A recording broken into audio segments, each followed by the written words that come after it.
Good Friday evening to you. Hope your weekend is off to a great start. Thanks for joining us on More Sports and Less Levine, the Weekend Winners Edition. I'm Dave Bacon. The 3-1 Browns getting ready to host the 3-1 Indianapolis Colts. 4:25 kickoff over at First Energy Stadium out on the lakefront. It's a battle of the Browns offense, one of the best in the NFL, against the Colts defense, the best defense in the NFL. Colts don't do anything crazy, kind of vanilla. They just don't allow teams to move the ball and score points. Now, the Browns will face an additional challenge against this defense because Nick Chubb is out. Arguably one of the best running backs in the NFL, won't be playing for the next several weeks for the Browns. But offensive coordinator Alex Van Pelt feels that offensive line, as well as the guys waiting to carry the ball, led by Kareem Hunt, can get the job done. Van Pelt and the Browns confident this offense can keep rolling. It's tough. It's obviously going to be tough, and there's some big shoes to fill there. But Kareem's a guy that's done it in the past, has had great success, and we expect nothing less from him. So we don't expect to drop off at all in the run game with Kareem in there. And then DeArmond obviously showed that he belongs and can play in this league at a high level as well. Also, Bill Callahan, I know, has been really important to this offensive staff. I mean, what has he meant to that running game? It's huge. The scheme variation that we have each week, the things that he brings to the table. He's got a vast library of knowledge of different types of runs. He really faced almost every defense in the league at some point, and understands how those runs affect the defenses. And, just the knowledge that he brings in, the scheme he brings every week to the run game, it's helped us tremendously. Very happy to have Coach on staff, lean on him a lot.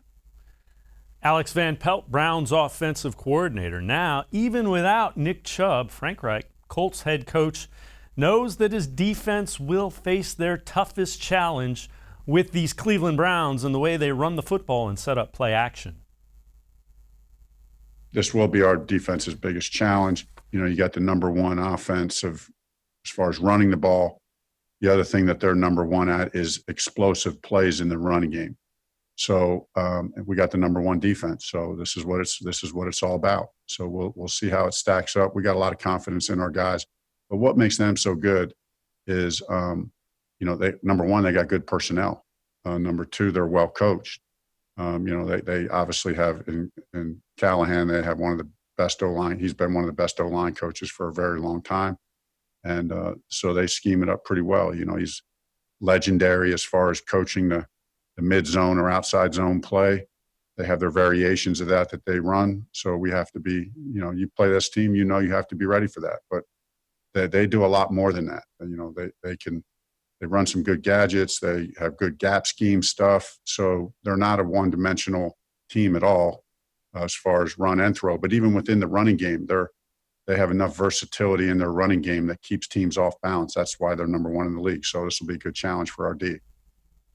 Well, and it will be a challenge for the Browns D on the other side of the ball as well. They face a veteran quarterback in Phillip Rivers, who has been quarterbacking for a long time and hasn't there's not much that the Browns can do that Phillip Rivers hasn't seen. Having said that, Phillip Rivers has seen a bunch of defensive players, and he's very impressed by what he's seen from Myles Garrett this year. Yeah, well, I think, much like last week with Khalil Mack, obviously, and Myles is the same kind of guy from a game record standpoint. This Cleveland defense really flies around. Obviously, they've created a lot of turnovers, so it's not just one guy. It's a heck of a defensive group. Played these guys last year or 2 years ago. Now the years are running together, but with a different scheme. So it is different. Obviously, with Joe Woods as the coordinator, obviously with a lot of time there in Denver. Some similarities, not necessarily. But no, Myles is a heck of a player. And again, the defense collectively is taking the ball away, and our offense is scoring a lot of points. That's usually a good combination. So it'll be a heck of a challenge for us. Phillip Rivers, Colts quarterback, getting ready for that game on Sunday. Colts a favorite on the road against the Browns, so we'll see how that plays out. We're going to step aside, take a quick timeout. On the other side of the break, Browns beat reporter Dan Labbe and I, we will talk Browns offensive line and how do they get along without Nick Chubb. More sports, and Less Levine, the Weekend Winners Edition. Will be right back.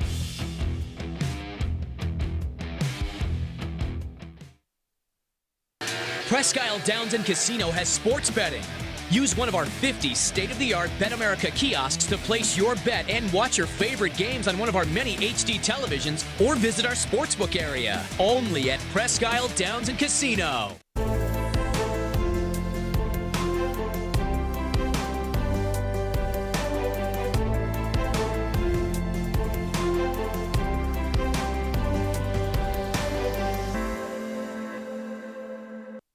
Do you like Ohio State football? Would you like to get information from me, Doug Lesmerises, about Ohio State football without having to look at my face?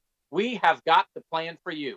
Become an Ohio State text subscriber through cleveland.com. You send a text, 614-350-3315. What do you get?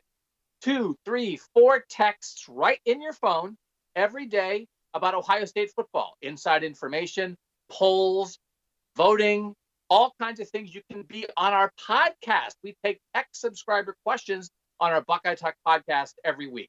If you really want to be involved with Ohio State football, in season or out of season, become an Ohio State text subscriber from cleveland.com. Send a text to 614-350-3315. 14-day free trial. What do you have to lose?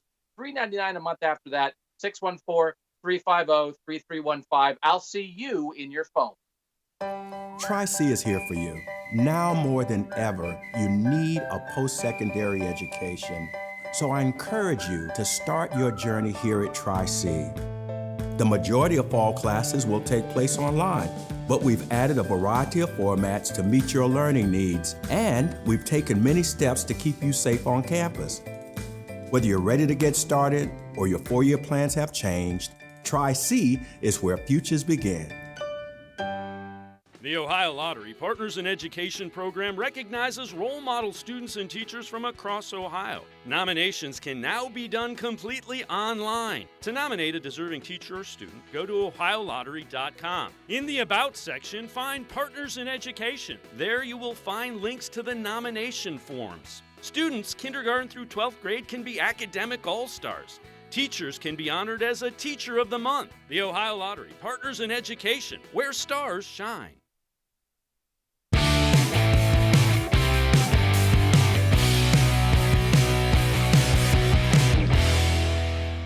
Welcome back to More Sports and Less Levine, the Weekend Winners Edition. I'm Dave Bacon. We continue talking about the Browns, 3-1 on the year, hosting the 3-1 Indianapolis Colts.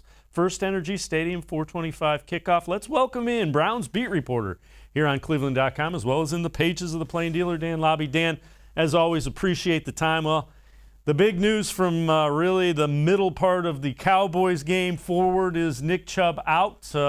Will miss extended time. What does it mean for the Browns offense?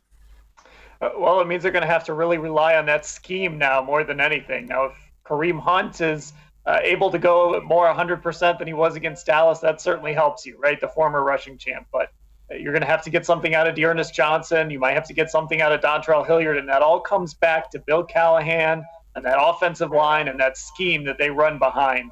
And it opens up big running lanes for a guy like Johnson to put up 95 yards. So this is very much going to be a scheme game for this team, especially if Hunt is not 100%. Are you surprised at all what you got from Johnson?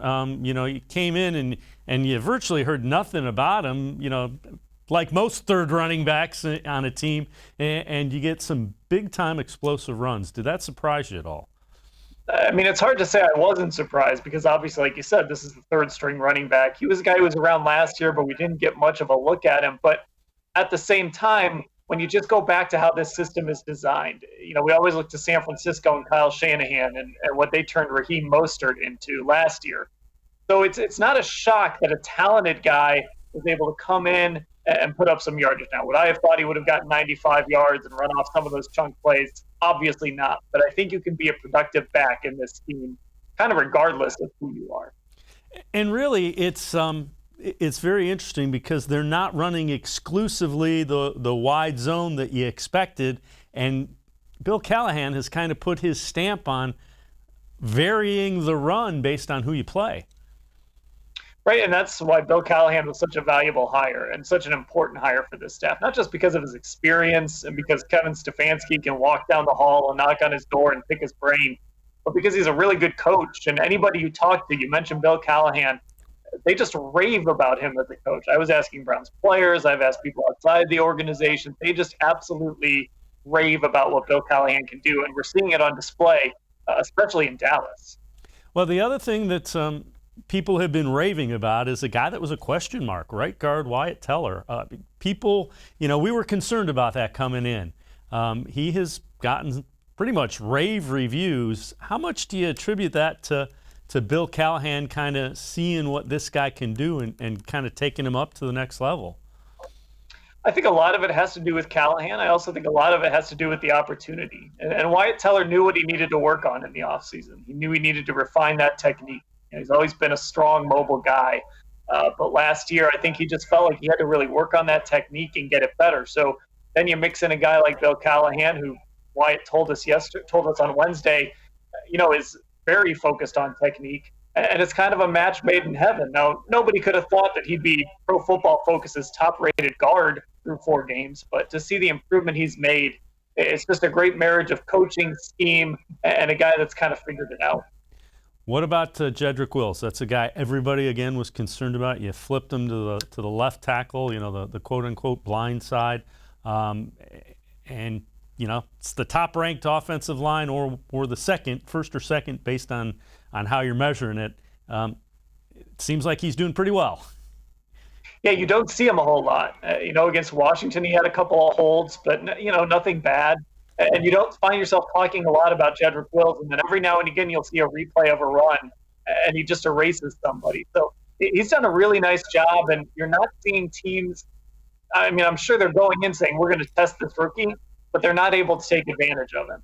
And I think that's a really big thing for him to be able to hit the ground running like he has and play so well. It just hasn't been a weak spot like maybe some of us were concerned it could be early in the year.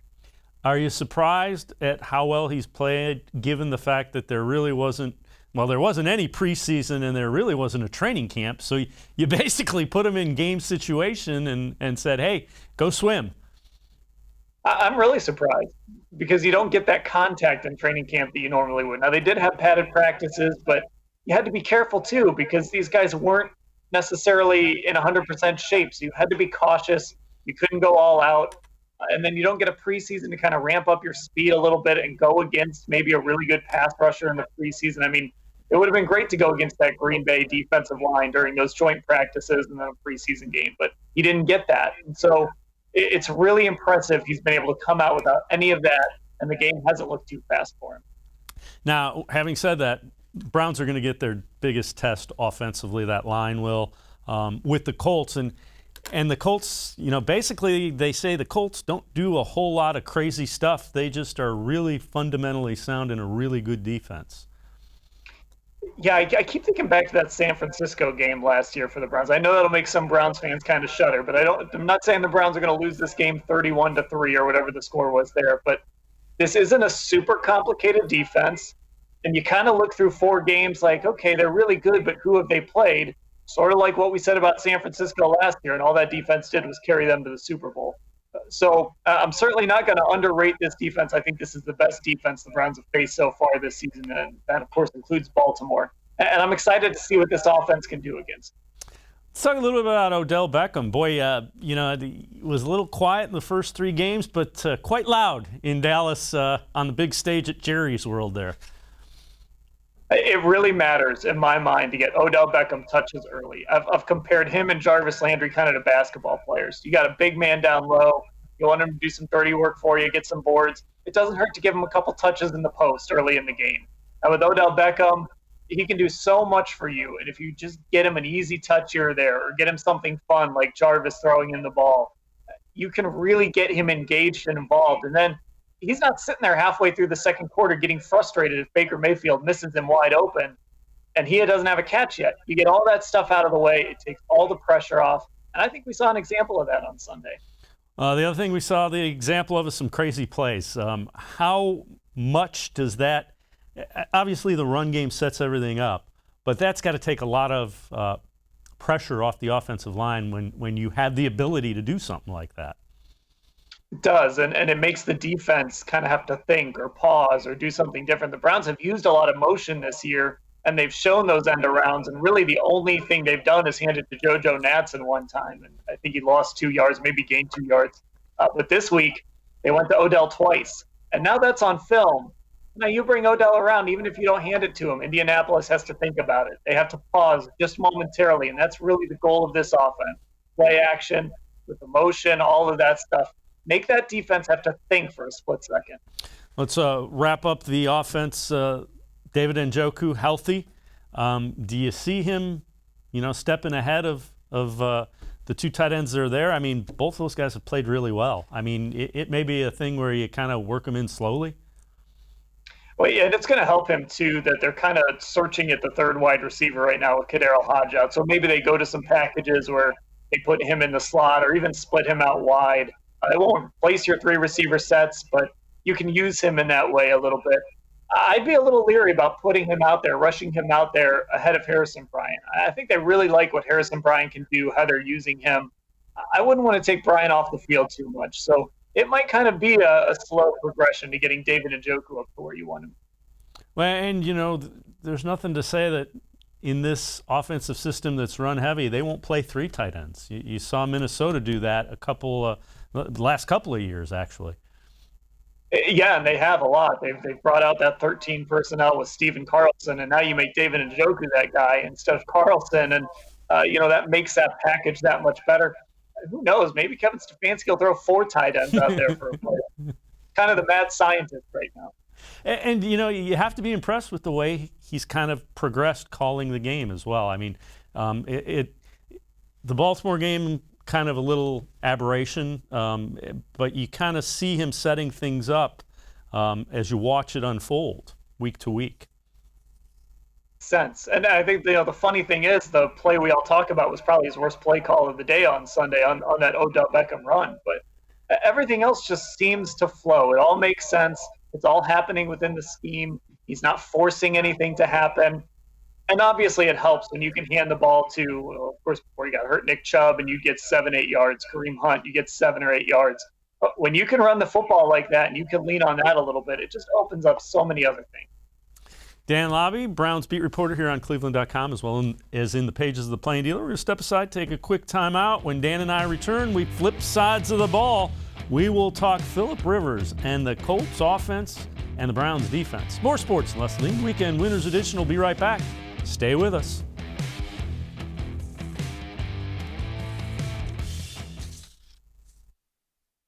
Transform your home for the holidays with an authentic Nature Stone garage floor. No more tripping on cracked, uneven concrete. Stop slipping on puddles and standing water. It's the safer, more beautiful garage floor that's easy to clean and never needs replaced. That's why it's backed by Russell's Promise. For a limited time, get more Nature Stone than ever before with up to half your garage floor free. Schedule your free cost estimate easily online today at naturestone.com to qualify for your free flooring. It's not just a floor. Wow, it's Nature Stone! There are tastes we remember. Every smell brings the happiness of times gone by. Experience this every time you walk into Gallucci's Italian Foods. Whether you need lunch on the go, a catered party, or that perfect blend of wine, meats, and cheeses, Gallucci's has exactly what you're looking for. Straight from Mama's Kitchen for old world traditions or original experiences. From the tastes you remember to new flavors you'll never forget. Gallucci's is a tasty branch of your family tree. When it comes to selling you a mattress, most retailers are handing you a long line of extra steps that drive up costs and create confusion. At the Original Mattress Factory, we simplify the mattress shopping experience by building mattresses and box springs in our own local factories and selling them direct to you. It's short, sweet, and simply makes sense. So experience more than just the mattress store. Experience an original, the Original Mattress Factory.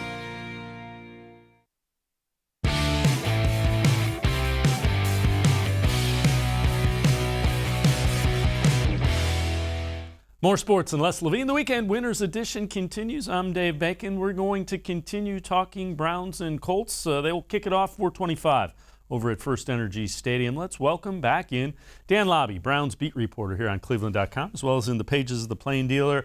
And Dan, when you look at the Colts offense, One thing that the Browns haven't really faced is a guy who has been around as long as Phillip Rivers has. Now, there aren't many in the NFL who have been around at quarterback as long as Phillip Rivers, but that veteran guy that can spot mismatches and really can scheme things up. What kind of challenges do you see Rivers presenting the Browns defense? It really is that ability to see the field. And, he's not the Phillip Rivers that he was 5 years ago, 10 years ago. That offense isn't putting up a ton of points right now or a ton of yards, but they're doing what they need to do. But Rivers will go up to the line, he'll run that play clock down, he'll use all 40 seconds to kind of see what he needs to see, and he'll manage to get the ball to the right place. So maybe that physical talent isn't quite where it was, back in the day, but that brain is still there, and that's really where his advantage is. And again, the areas that the Browns in past defense have had some issues. Tight end, you got Mo Alley-Cox, who's done pretty well. Running backs, they got Taylor who can catch the ball a little bit. Those are always the areas where you try to find mismatches or open guys and seams, and that would seem to play into something Rivers does pretty well. Yeah, I mean, it's all set up for him. And we know that he's always had a great rapport with his tight ends, and now he's got Mo Alley-Cox, like you mentioned, who's off to a really great start. They can lean on Jonathan Taylor in multiple ways. Losing Marlon Mack certainly hurts them, but to have Taylor to come in and use him, that's huge. And Phillip Rivers is over this Browns defense, find the guy he wants to pick on, and go after him. So it's going to be really important for Joe Woods, as hard as it is against Phillip Rivers, to disguise what he can, and you've got to do it right up until the snap because, like I said, he'll take 39 of those 40 seconds.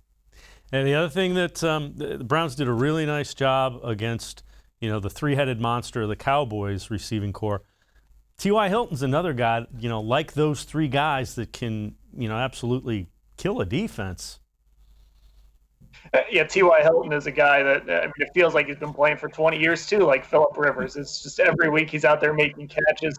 Got off to a little bit of a slow start this year, but it just doesn't really matter. He's a really good player, a really reliable receiver, and he can beat you deep. He can get you over the middle. There's just so many ways that he can exploit a defense. Now we saw some of the Browns getting healthy. What did you like from did you like what you saw from a Jacob Phillips and it looks like Mack Wilson's kind of being integrated into the flow of things a little bit as well? Yeah, Jacob Phillips may end up being the guy that almost saves this linebacking core if he can get healthy and play a little bit like he did in Dallas. In the third quarter, there were two plays that really stood out to me back to back where he made a stop on third down and then batted the ball down on fourth down and probably should have had an interception. He can be out there and be active, make plays, be a run stopper. I think that changes the complexion of your linebacking core because I think with everybody else, a guy like B.J. Goodson, a good tackler, but can he do a lot of other things? I don't know. So if you can have Jacob Phillips out there and then kind of fill in the blanks around him, that might be what helps this linebacking core take the next step. And, that secondary is still kind of banged up. Greedy Williams is progressing. Still not sure he'll be able to go. Denzel Ward, you can tell, he might be at 85%. I don't think he's anywhere near 100%. The last thing in the world you want to do is have a setback where you're missing those guys for, 8-10 games. And I'm a little surprised with Greedy Williams, how long he's been out, especially because the Browns didn't put him on IR initially, which makes me think that they felt like he would be back a lot sooner than he has, because he only had to miss 3 games this year. So I think it'll be a relief if they can get Greedy back, and it looks like it's at least trending where there might actually be a real chance for him to be out there. Denzel Ward, give him a ton of credit, couldn't finish the Washington game, comes out against Dallas with a game-clinching interception. So that's absolutely huge. The back end, still a question. Andrew Sendejo was a popular target for people on Twitter. Joe Woods came out on Thursday and defended him, at least on that deep pass, that it wasn't his fault. But we'll see. At some point, we're going to see more of Ronnie Harris. We just have to. Do you think it's is the defense that drastically different from the one he's used to playing in? Is it a matter of, this isn't necessarily a plug-and-play defense? Is that one of the explanations you think for it? Yeah, it could be. And maybe when you look at a guy like Sendejo, who is the veteran, he's kind of a guy that knows where everybody's supposed to be. And if that's the role, and if that's a role Ronnie Harrison would be coming into, it would be a little more difficult to make that transition. But that being said, I think you've got to be able to find a role for him. Kevin Johnson didn't even play last week. So I don't know. I'd love to see Ronnie Harrison maybe get some of those nickel snaps, something like that. I think there's opportunities to get him on the field, even if he's not, at his natural position of safety. Now, I saved the best for later in our conversation on the defense. Myles Garrett, AFC Defensive Player of the Week as well. You and I have talked at length leading into this season about, the next step for him is to be a guy that's disruptive and you gotta and can take over games, and he's starting to become that guy. I mean, we're seeing it week in, week out. What I loved about the Dallas game is there have been games in Myles' career where you've looked at a line and maybe a left tackle's been hurt and you've said, oh, Myles is going to dominate this game. And then it doesn't happen. And look, it's maybe not all his fault. Maybe he's getting doubled, tripled sometimes, getting guys chipping him. Maybe he's opening things up for other players. But against Dallas specifically, that's a battered offensive line. He attacked whoever he was up against, and he dominated that line. And that's what we've been wanting to see from Myles Garrett now. And going into year 4, it seems like he's taken that next step. And this, of course, is a huge step towards maybe getting that Defensive Player of the Year award he's always wanted. Yeah, and there's a thing on Pro Football Focus this week where he's been double-teamed 30-some% of the time and still is among the top in sacks and pressures, which he's being double-teamed significantly more than the other guys on that list and still finding a way to get done what he needs to get done. It's just really incredible to watch him work when you go back and you see it in person how great it is, and you go back and rewatch these games and you see the move he put on the right tackle on that first play. He made him look like a lamppost, like he couldn't even move. It was just unbelievable. So whatever he did this offseason, whether he's just more comfortable, coming off the suspension, that's behind him, getting that big contract, that's behind him, or whether he's just in better shape, whatever it is, he's absolutely gone from being a really good pass rusher, putting himself in the discussion of being one of the best pass rushers in the league. And you know what? He's made the guys on that defensive line a little bit better, too, because he's taken so much of the attention from the offensive line. And you see it in a guy like Sheldon Richardson, who had a really good year last year, and now he's sort of taken a step this year. And that's a veteran guy. You never know how much more those guys have, how much better they can get. And Sheldon Richardson, Larry Ogunjobi, who, of course, is dealing with an injury as well now. Those guys are really playing better on the inside of that line. I think it starts with Myles. How do you see this game playing out? What do you see from Colts 3-1, Browns 3-1? I really think the Browns are going to win this game. The Colts defense is great, a little banged up. We don't quite know who's going to play and who's not just yet. But that offense, it doesn't blow me away. And I think the Browns are going to be able to figure out ways to get enough points to win this game. I'm going to go Browns 23, Colts 20. The one thing that I really like about the last couple games, Browns have absolutely killed the turnover battle. And as long as they don't get crazy with the football and turn it over a bunch, I think you're right. I think they beat the Colts. The only thing that could derail that is if they turn the ball over. That's the only way I think they lose this game, if they turn it over a couple of times. And so far, I know we're going back to the offense. Baker Mayfield has done a good job of not putting the offense in bad positions last 3 games. And he deserves a lot of credit for that, because it would be easy for him to press a little bit because he's not getting a ton of opportunities. He's not putting up a ton of yardage, but he really is just content to take what's there and what's there within the system. And he's not trying to force the ball where it shouldn't go. There's still some throws here and there where it worries you a little bit, and you wonder if maybe a better defense would pick it off. This is going to be a really good test for him. But not just the turnovers for the Browns have been getting, but the fact that Baker Mayfield and the offense have been able to turn those turnovers into touchdowns. Yep. I mean, that's how you scored 24 points in a quarter. Yeah, without question. And the other thing is, the flip side of that is the Browns defense, they've given up some yardage, they've given up some points. They have turned the ball over like crazy, and that is a great equalizer if you're going to give up big plays. If you take the ball away a couple of times and give extra possessions, defensive coordinators are fine with that. Oh, absolutely. And those were legitimate takeaways against Dallas. You can go back to Washington and nitpick a little bit and say, well, Dwayne Haskins made some really bad throws, threw it right to him. But those turnovers in Dallas, the fumble by Zeke, and of course the takeaway again by Myles Garrett, those were legitimate turnovers. So that Browns defense forced, and then Denzel Ward makes the big play at the end of the game. Dan Labbe, Browns beat reporter here on cleveland.com, as well as in the pages of the Plain Dealer. As always, appreciate the time and the insight. I am sure we will continue to talk, and hopefully we'll continue to talk about Browns victories. Makes it a whole lot more fun. Absolutely. Thanks for having me. All right, Dan Labbe, Browns beat reporter here on cleveland.com. That'll do it for this edition of More Sports and Less Levine, the Weekend Winners Edition. We will see you back here next weekend. And remember, Les Levine back in the chair Monday from 6 to 7. Stay safe, everyone. Have a great weekend.